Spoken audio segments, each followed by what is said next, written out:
9e dimanche du temps ordinaire. L'antienne d'ouverture. Souviens-toi, Seigneur, de ton alliance. N'oublie pas plus longtemps les pauvres de ton peuple.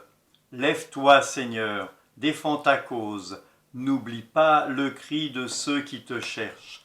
Première lecture du livre des Rois, chapitre 19, versets 9a à 11 et verset 13, psaume 84. Fais-nous voir, Seigneur, ton amour et donne-nous ton salut. Deuxième lecture de la lettre de saint Paul apôtre aux Romains, chapitre 9, versets 1 à 5. Antienne pour l'Alléluia. J'espère le Seigneur et j'attends sa parole. Évangile de Jésus-Christ selon saint Matthieu, chapitre 14, versets 22 à 33. Aussitôt, après avoir nourri la foule dans le désert, Jésus obligea les disciples à monter dans la barque et à les précéder sur l'autre rive, pendant qu'il renverrait les foules. Quand il les eut renvoyés, il gravit la montagne à l'écart pour prier. Le soir venu, il était là seul. La barque était déjà à une bonne distance de la terre, et elle était battue par les vagues, car le vent était contraire. Vers la fin de la nuit, Jésus vint vers eux en marchant sur la mer. En le voyant marcher sur la mer, les disciples furent bouleversés. Ils dirent « C'est un fantôme ». Pris de peur, ils se mirent à crier, mais aussitôt Jésus leur parla. « Confiance, c'est moi, n'ayez plus peur ». Pierre prit alors la parole. « Seigneur, si c'est toi, ordonne-moi de venir vers toi sur les eaux. » Jésus lui dit « Viens ». Pierre descendit de la barque et marcha sur les eaux pour aller vers Jésus. Mais, voyant la force du vent, il eut peur.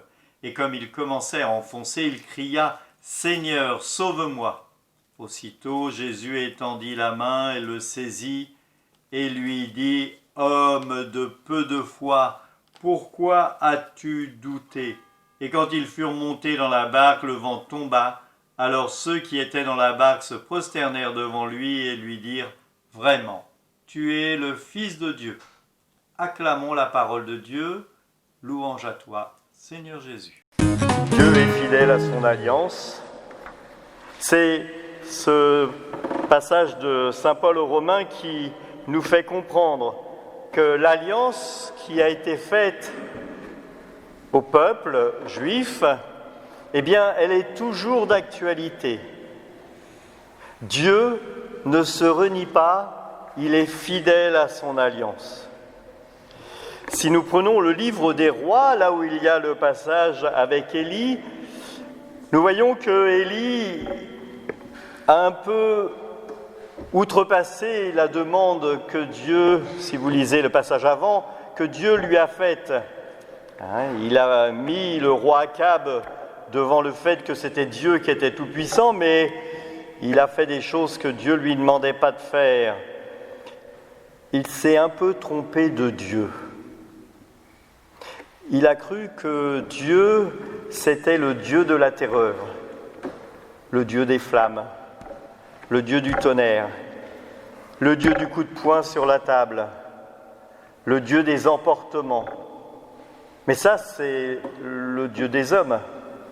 Ce n'est pas le Dieu d'amour.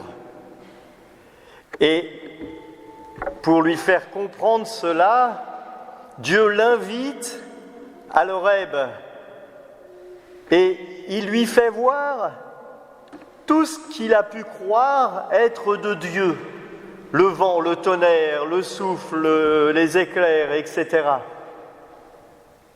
Et puis il lui fait voir ce qui est réellement de Dieu, le silence d'une brise légère, le silence du souffle d'une brise légère. Comment le traduire ? Débrouillez-vous, aucune traduction n'est bonne. C'est le silence. Dans le silence d'un petit souffle qui ne se fait pas entendre. C'est ça Dieu. Il est présent en nous, mais il ne tape pas du poing sur la table. Il est présent quand on a besoin de nous, mais il se fait le plus discret pour nous laisser libres. Alors, pour revenir à l'Évangile, essayons de voir ce qui se passe. Jésus a nourri 5000 hommes, sans compter les femmes et les enfants, et il se doute, il le dira plus tard, qu'on veut faire de lui un roi. C'est facile, on met un roi qui fabrique du pain et qui nourrit le peuple. Si le peuple est nourri, il n'a plus besoin de rien. On peut même en faire ce que l'on veut, du peuple. Et Dieu ne veut pas ça. Il veut que le peuple soit libre. Et donc il s'éloigne, il renvoie ses disciples de l'autre côté, il s'éloigne à la montagne pour faire le point avec son Père, pour prier. C'est ça, prier. Prier, c'est dire à Dieu ce que l'on a dans le cœur. Et là, le Seigneur, il a besoin de faire le point. Alors, il va à l'écart. La mer est mouvementée, les disciples, ce sont des bons pêcheurs, donc des navigateurs avertis, ça ne leur fait pas peur. Par contre, ce qui va leur faire peur, c'est de voir quelqu'un marcher sur les eaux, en plus d'une mer mouvementée. Et là, ils ont peur. Et le Seigneur leur dit, j'imagine, je vous invite à faire comme moi, imaginer la scène et à entendre le Seigneur dire d'une voix toute douce, ne craignez pas. Comme un enfant qui se réveillerait auprès d'un cauchemar et qui se mettrait à pleurer et la mère viendrait pas en dire hey, « tais-toi ». Elle dirait « n'aie pas peur, je suis là, tout va bien ». Eh bien, j'imagine le Christ prendre ce même ton de voix et venir vers les disciples « ne craignez pas, confiance, n'ayez pas peur ». Et puis, Pierre, dans sa fougue et dans son élan, dit si le Seigneur il marche sur l'eau, moi qui suis son fidèle destrier, son fidèle disciple, je peux le faire. Si tu es vraiment le Seigneur, viens. De la même façon, il l'invite à venir. Et là, imaginez-vous la scène, Pierre pose un pied, pose deux pieds, il marche vers le Christ, il regarde le Christ, et là tout va bien. Sauf que, comme tout homme, au lieu de regarder ce qui est bon, il regarde ce qui se passe à côté. Il est distrait par les gens qui arrivent en retard à la messe, il ne fait pas tout ce qu'il faut. Et du coup, pouf, il voit la tempête, il voit les vagues, il se dit, le méchant est là, et au lieu de continuer de regarder le bon, il regarde le mauvais. Et plouf, il coule. Le Christ tend la main, parce que Dieu est fidèle. Il le rattrape, il le relève et il remonte dans la barque. Une fois dans la barque, le calme s'apaise. Certains pères de l'Église ont vu dans cette image de la barque l'Église. Alors, quand on est dans l'Église, c'est vrai qu'on est entre nous. Mais, comme toute image, il y a des défauts.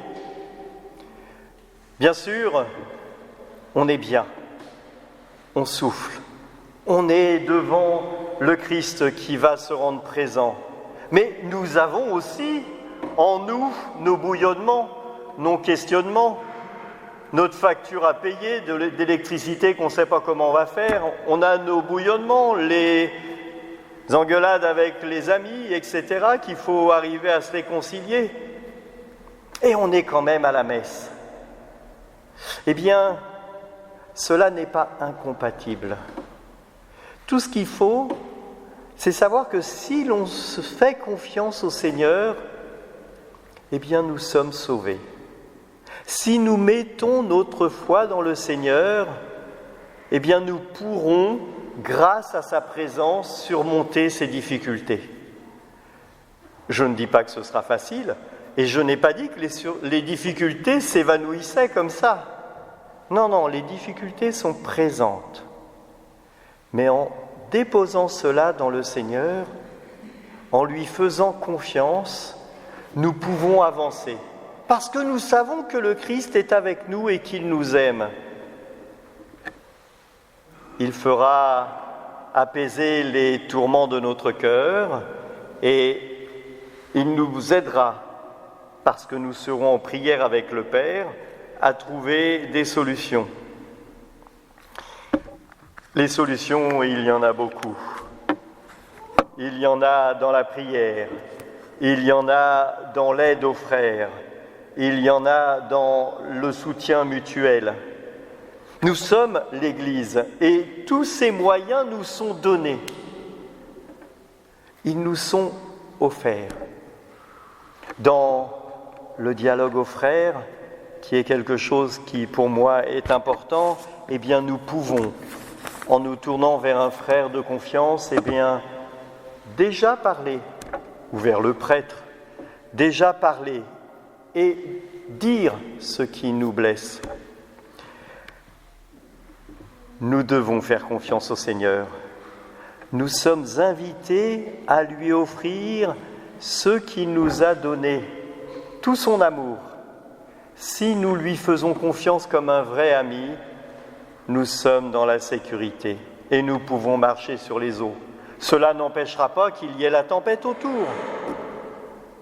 Cela ne veut pas dire « je vais être baptisé et du coup rien ne m'arrivera ». Mais, en tout cas, je suis sûr de ne jamais être seul, de savoir que la main du Christ se tend vers moi et qu'il me relèvera. Aujourd'hui, nous fêtons plusieurs anniversaires et plusieurs actions de grâce. Eh bien, c'est une joie. Et ces joies sont à partager en Église. Souvent, et c'est légitime, on demande des messes pour des défunts. Mais là, je me réjouis. Aujourd'hui, nous disons des messes d'action de grâce pour des anniversaires et pour des bienfaits dans des familles. Amen, alléluia. Et c'est ça la prière de l'Église. Que nos prières des uns des autres nous fassent grandir dans la foi. Si vous aviez seulement un peu de foi, vous n'auriez pas plongé dans l'eau, Pierre. Que nos prières, les uns les autres, pour les autres, nous fassent grandir dans la foi, la charité et l'espérance. Gardons l'espérance, le Christ est pour nous, avec nous. Il est notre Sauveur, il est notre salut. Amen.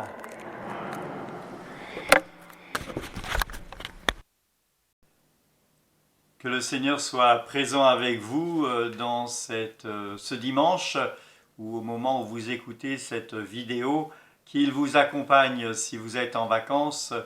N'oubliez pas de prendre relation avec Dieu qui se cache peut-être dans le souffle d'une brise. En tout cas, que le Seigneur vous garde. Prenez soin de vous, à bientôt. Que Dieu Tout-Puissant vous bénisse, lui qui est Père, Fils et Saint-Esprit. Amen. N'oubliez pas de vous abonner en cliquant ici et de vous cliquer en bas sur la petite cloche pour avoir les petites informations des nouvelles vidéos. Et je vous mets en bas des vidéos qui ont été diffusées précédemment et qui peuvent vous intéresser. Bon dimanche, à bientôt.